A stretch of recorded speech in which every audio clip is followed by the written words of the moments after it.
très particulier. On y va? On va aller en cours. C'est parti. Merci.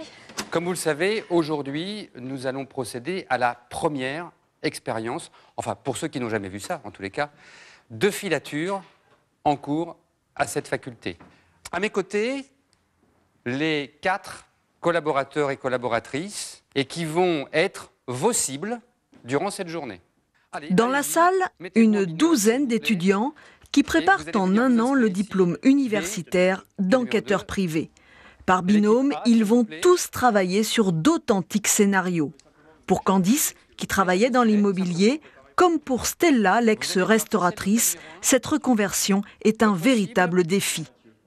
On appréhende beaucoup de quelle manière ça va se dérouler. Il faut prendre en considération beaucoup de paramètres. Donc oui, il y a un petit nœud à l'estomac, effectivement. On n'a pas le droit de prendre des notes en plus, donc ça va être un peu difficile, mais bon. Alors, cette formation est très importante parce que avant qu'elle n'existe, tout le monde pouvait exercer. Le simple fait de vouloir exercer, il suffisait de se déclarer à la préfecture. Bonjour monsieur, je me déclare comme détective privé, et on pouvait exercer.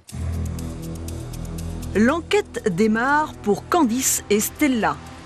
La mission est un grand classique de la filature. Il s'agit de prouver une infidélité. La personne à surveiller est une femme. D'accord, elle est dans une cabine téléphonique. Il est quelle heure, c'est là? Il est 10h28. Depuis la loi de 2003, la profession est réglementée. Les enquêteurs aussi ont changé. Les gendarmes et policiers à la retraite cèdent la place à des candidats plus jeunes, formés à d'autres techniques. J'ai l'impression qu'elle se promène un petit peu. Ouais. Sa petite marche du samedi matin. L'exercice est difficile et les jeunes femmes ont tendance à accumuler des détails qui ne sont pas utiles à la mission. C'est vrai qu'on n'a pas le temps de tout noter et tout prendre en compte, ça va extrêmement vite. Et on essaie d'être le plus réactif possible, mais c'est pas évident. Il faut reconnaître que mais c'est rigolo. Ça s'apprend, en fait, voilà. Effectivement. Il faut le faire avec le plus naturel possible et je pense que ça le fera, quoi. Candice ? Candice ? Le temps imparti est écoulé et la cible a disparu. Bah écoute, on a perdu. C'est le métier qui rentre. De retour à la faculté, l'heure est au débriefing avec une cible retrouvée qui est aussi enquêtrice professionnelle. Et vous reveniez dans l'autre sens et là, pouf, pile poil, on tombe face à face. Et le regard se sont croisés, quoi. Il y a des choses à pas faire, quoi. Une première expérience qui n'a pas découragé nos étudiantes, pour qui être une femme est tout.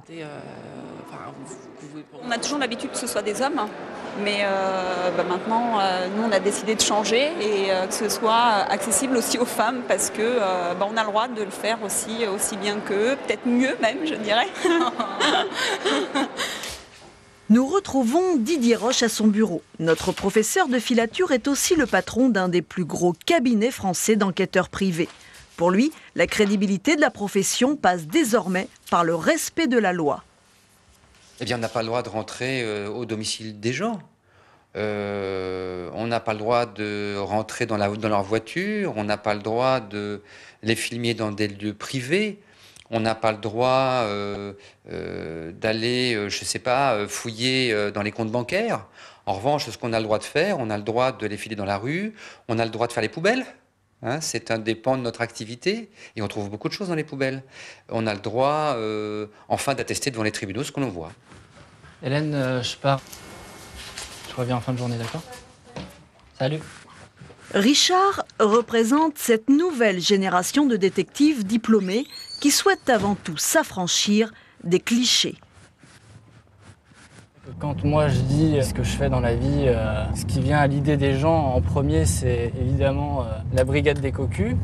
Mais actuellement, c'est plus du tout notre cœur de métier, hein. Nous, on va surtout travailler avec des entreprises, dans des domaines commerciaux, pour des affaires de concurrence déloyale, la fraude aux assurances. Richard nous emmène à une trentaine de kilomètres de Paris. Il est mandaté par une société d'informatique qui soupçonne un de ses anciens salariés de ne pas respecter une clause de non-concurrence. Alors la mission, c'est de prendre la température et d'essayer de rentrer dans les bureaux de la boîte. Et ça va être de voir si si le mec est présent ou pas, quoi. Et puis essayer de voir s'il bosse effectivement pour cette boîte. En fait, je me présente, je suis Monsieur Arnoux. Je vais bientôt m'installer dans Richard a de la chance, il tombe directement sur son suspect en se faisant passer pour un client potentiel. Ce que je fais, je vous laisse ma carte de visite. Ouais. Voilà, dans la foulée, l'homme lui laisse même sa carte de visite. J'ai réussi à rencontrer le mec, donc c'est impeccable parce qu'on va pouvoir demander au président du tribunal de commerce de délivrer une ordonnance sur requête.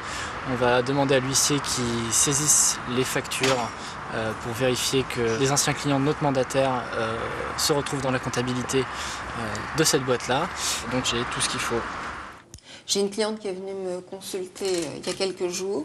Retour au cabinet où une autre affaire attend notre jeune enquêteur. Séparation dans le cadre d'un divorce difficile. Donc a priori, il faudrait peut-être mettre en place des filatures pour déterminer un petit peu l'activité du mari.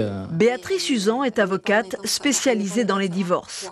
Dans ce domaine, le travail du détective ne consiste plus seulement à prouver la faute, mais surtout à évaluer un patrimoine. Des éléments concrets quand la cliente ou le client vient me voir en disant bon, je sais pas très bien comment on va pouvoir gérer, séparer ce patrimoine. C'est là quand j'en sens la nécessité. C'est pas dans tous les dossiers, mais quand c'est confus ou qu'il y a des structures opaques, je leur suggère de faire appel à un cabinet d'enquêteurs privés avec lesquels je travaille. Et donc vous avez les fiches d'état civil. Aujourd'hui, le cabinet est sollicité de façon plus ou moins régulière par 150 avocats.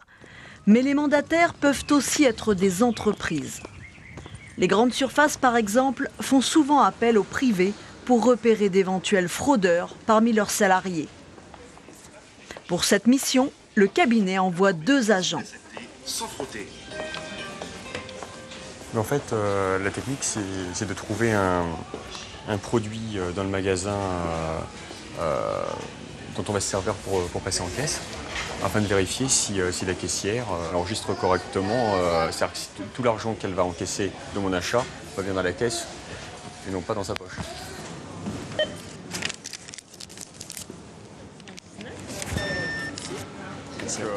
Cette jeune fille a fait son travail correctement. Et ce type de contrôle, mené de façon aléatoire, a permis de démonter totalement les idées reçues.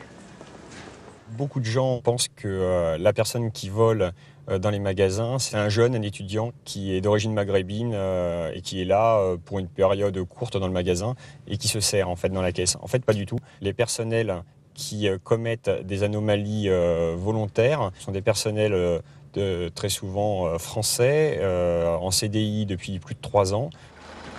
Aux gendarmes et aux policiers, les affaires pénales, aux enquêteurs privés, le vaste domaine de l'intelligence économique. Dans une société où les contrôles sur les individus sont plus fréquents, les détectives ont une place de choix. Ça va ? Ça va et toi ? Oui. Certainement, l'enquêteur privé a une fonction sociale. Car c'est le seul métier réglementé aujourd'hui qui peut faire face à des enquêtes, je le dis et je le répète, civiles et commerciales, au service d'un litige. Par conséquent, il a forcément une fonction sociale. Le travail des enquêteurs est aujourd'hui reconnu par les tribunaux. Reste le danger d'une justice à 2 vitesses où seuls les plus fortunés pourraient mettre toutes les chances de leur côté. Il faut savoir qu'en 2004, on comptait en France plus de